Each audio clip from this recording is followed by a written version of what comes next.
খায়রাত করলো, যেমন আজকে পড়ার আয়োজন করা হয়েছে, রাত্রিতে মিলাদের ব্যবস্থা করা হয়েছে, এইটা হচ্ছে সাদকায়ে জারিয়া।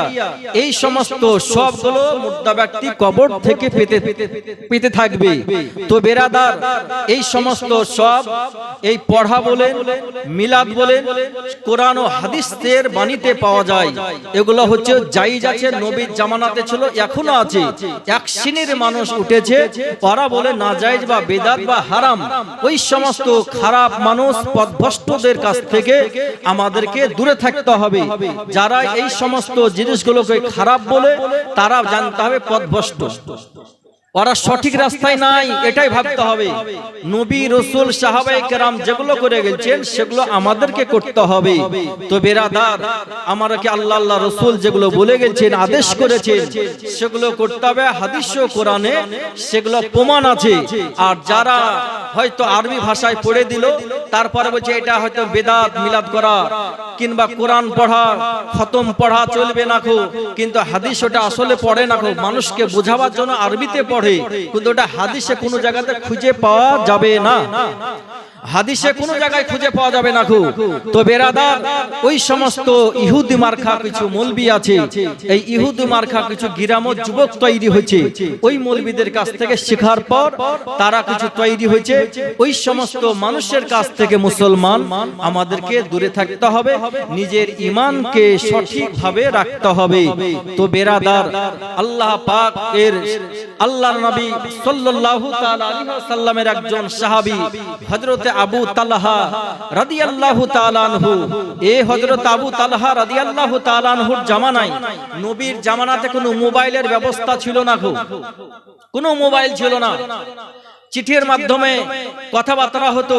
কোনো মোবাইলের এই তো হয়তো 20 বছর 30 বছর হয়েছে মোবাইল আবিষ্কার, সেই জামানায় মোবাইল ছিল না গো। তো হযরত আবু তালহা রাদিয়াল্লাহু তাআলা আনহু কিছু কাজ কর্মের জন্য সফরে যাবেন, ট্যুরে যাবেন। তো এমন সময়তে নিজের বিবিকে বলছেন কি, বিবি আমি তো সফরে চলে যাব, তো তুমি আমার বাচ্চাটাকে, ছেলেটাকে দেখভাল করে রাখবে, এবং আমি আল্লাহর কাছে শুফে দিলাম তোমরা হেফাজতে বাড়িতে ভালোভাবে থাকবে। আমার বেশ কিছুদিন লেট হবে, আমি সফর থেকে আবার পুনরায় বাড়ি ফিরে আসব। একবার দুরূদ পেশ করুন, আল্লাহুম্মা। গরম আছে নাকি? চা তো লাগতে না।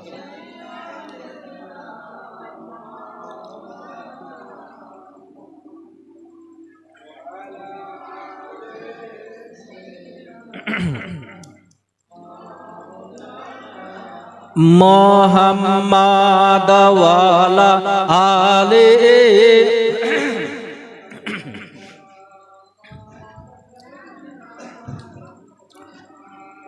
আমার মন ভালা না, আমার দিল ভালা না, কতদিন হলো নবীর রওজা দেখি না। জোরে বলো সুবহানাল্লাহ। নবীর রওজা দেখি না, নবীর রওজা দেখি না, মোদের মন যে মানে না, কতদিন হলো নবীর রওজা দেখি না। দুই কানে শুনেছি নবীজির কথা, দু চোখে দেখিনি মনে যে ব্যথা। নবীর কথা আমরা দুই কানে শুনেছি, নবী আছে, কিন্তু আমরা চোখে এখনো দেখিনি। ইমানদার যদি মুমিন হয় তো অন্তরে ব্যথা হবে কি নবীকে কবে দর্শন করতে পারবো। আর যেই ব্যক্তি নবীকে দর্শন করে নিল স্বপ্নের মাধ্যমে, বারহাক ও সত্য, নবী কি দেখলো? জোরে বলেন সুবহানাল্লাহ।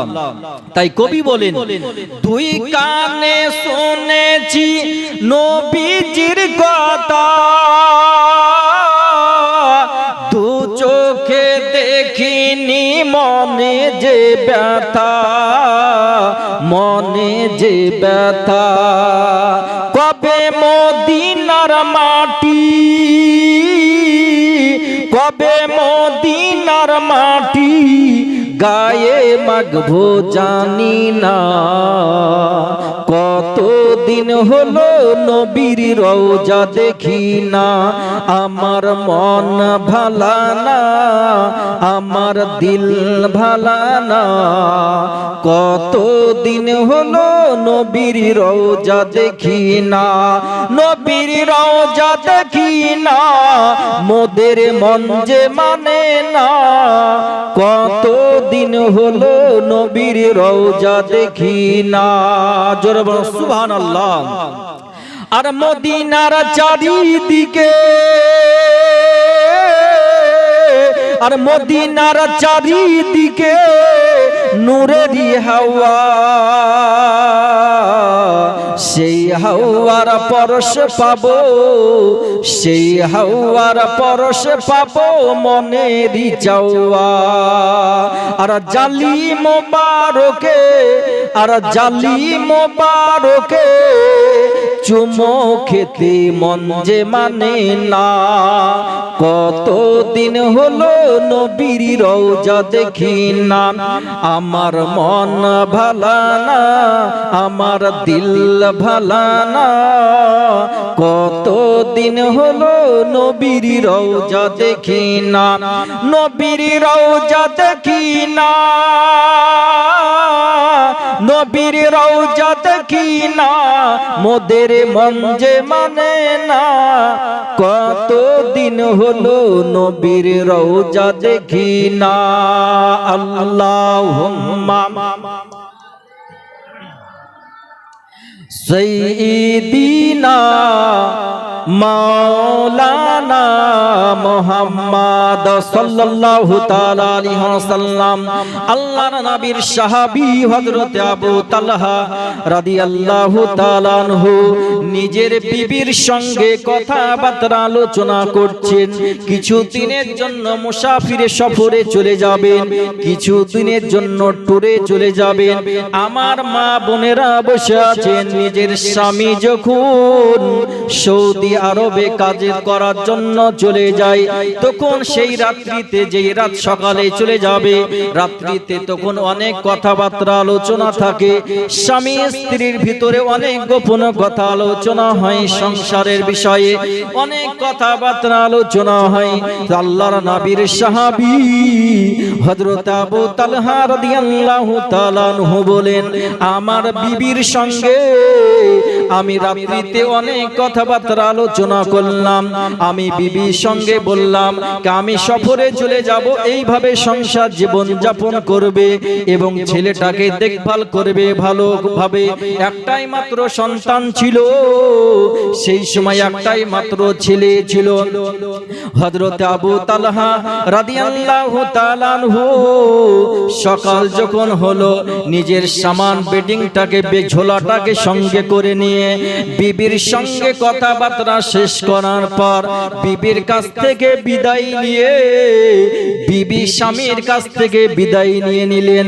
কেন মওতের মালিক হচ্ছেন আল্লাহ, সময় হয়ে গেলে মওত হয়ে যেতে পারে। স্বামী সফরে চলে যাবে, এদিকে বিবির মওত হয়ে যেতে পারে। বিবি বাড়িতে থাকবে, স্বামী সফরে চলে যাবে, এদিকে স্বামীর মওত হয়ে যেতে পারে।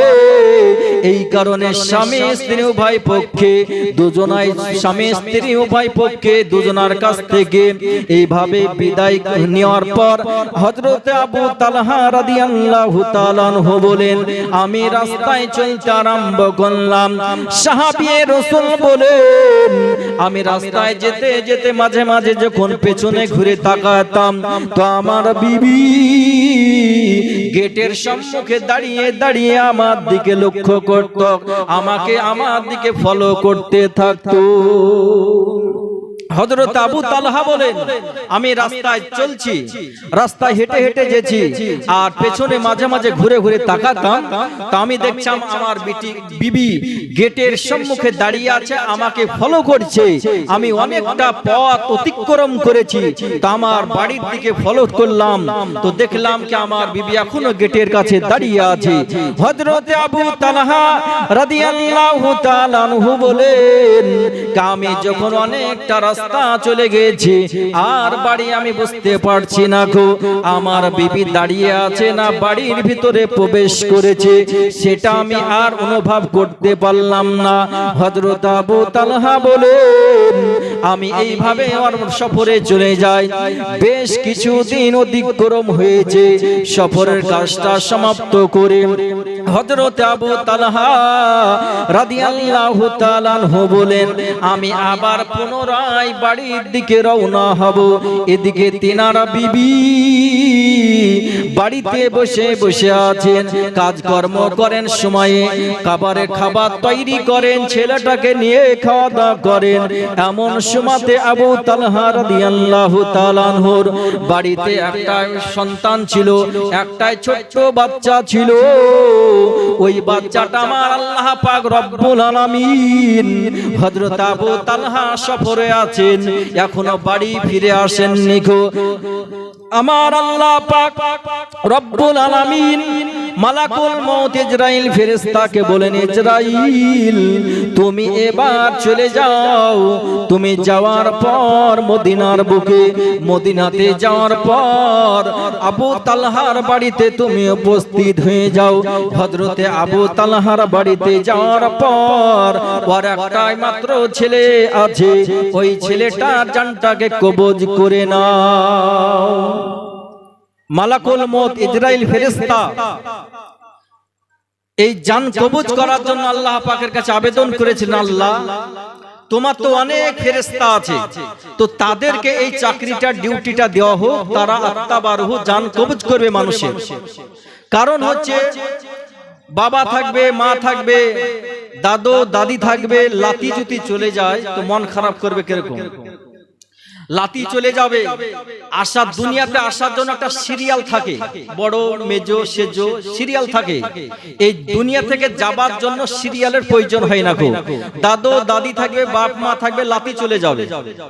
বাপ মা থাকবে, নিজের সন্তান চলে যাবে, বাপ মা থাকবে, ছেলে চলে যাবে, মেয়ে চলে যাবে, কোনো যাওয়ার জন্য সিরিয়ালের প্রয়োজন হয় না গো। তাই মালাকুল মউত ইজরাইল ফেরেশতা বলেছিলেন, আল্লাহ এই দুনিয়াতে যখন ওর দাদু দাদি থাকবে, বাপ মা থাকবে, লাতির জানটা কবজ করব, তখন আমাকে কতই না গালি দিবে, মানুষ আমাকে কতই না গালি দিবে, বিভিন্ন খারাপ ভাষাতে গাল দিতে পারে। মালাকুল মউত ইজরাইল ফেরেশতা যখন বললেন, মহান রব্বুল আলামিন বলেন, ও ইজরাইল ফেরেশতা এমন একটি বাহানা দিয়ে আমি আল্লাহ নিব, তোমার কাজ হচ্ছে আত্মা বা রূহটাকে কবজ করা, ভিতর থেকে বের করা, কিন্তু আমি এমন একটি বাহানা দিয়ে নিব, কেউ তোমাকে গালি দিবে না, কেউ গালি দিবে না গো।